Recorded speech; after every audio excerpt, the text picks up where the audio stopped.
Welcome, my people. I still remain Ukanaisian. Sometimes it's still painful to still know that we still have religious slaves up to this time. I'm so disappointed, guys. You know me as a mystery person. I talk about mystery and things that are, that are beyond the world of science. But believe me, I have seen something in Kenya that have surpassed the law of science, should I call stupidity, the religious ignorance, and I don't know what I should say, because this is a very thing, a very bad thing. I should be crying.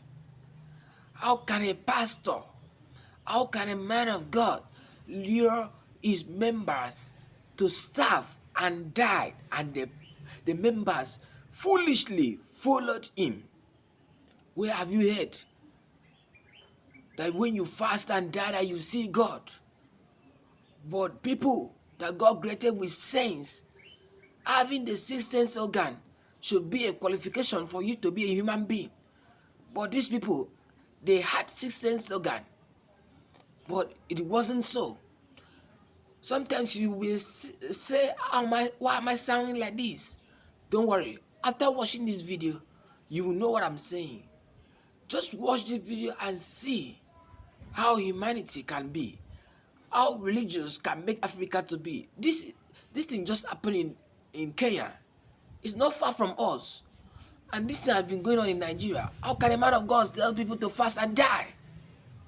And maybe he hates something. This is so disturbing. It's something we should be crying about. We should say, change our mentality. This is so bad. Just watch the video and you see. We're talking about people who feel so hopeless that they have to clutch onto anything to feel that they're moving on.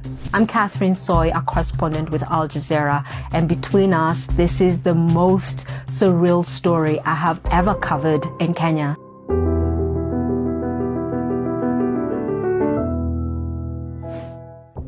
Paul Mackenzie, the preacher who has been accused of luring people to starve so that they can get to heaven.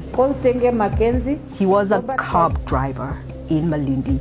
He has been in that town for more than 20 years, and he was very charismatic. Hallelujah. He said that he got this calling from God that he needs to preach. So he started this church. Initially, it was all good. Be wise, you people, otherwise you'll perish.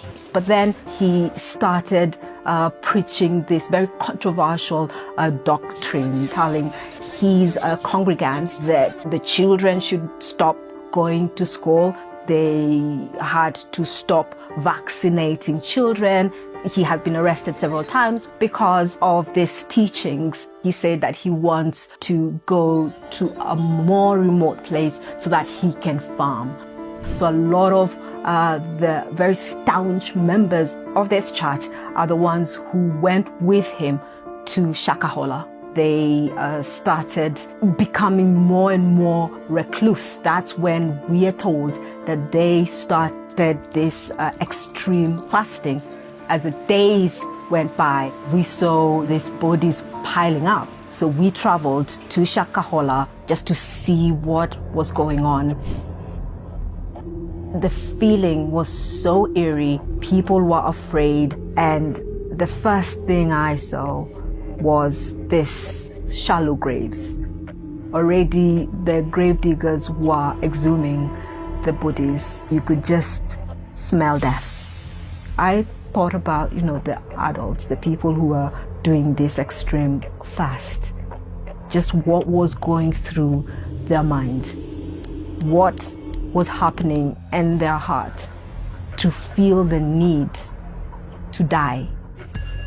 We have been told from some of the survivors is that the preacher really encouraged the adults to kill the children first, because the preacher said that that would be a direct route into heaven. So far, 240 bodies have already been exhumed, and this exercise is going on. Some of them died from suffocation. Some were strangled as well. We have been told that some were hit with blunt objects. We have heard there were missing body parts, but the police are not talking about that too much. 600 people are still missing, and half of them are children. 34 people have been arrested, including Pastor Mackenzie. Several people have been rescued. People are waiting for answers. We spoke to many of those who had left. Some of them still had families and friends who were in the cult, who are in Shakahola. I spoke to one woman called Riziki, and she was looking for her husband and 3 children. And she tried very much to get her family out of the cult, but it was impossible. She's saying she's not hopeful, but she just wants justice. In Kenya, anybody can start a church. Freedom of worship is enshrined in the Constitution. I think the conversation now is about regulation and how can we balance things to make sure the people who are so vulnerable, people who are so desperate, how can they be protected? Please don't forget to like, share, and subscribe to this page. Thank you all.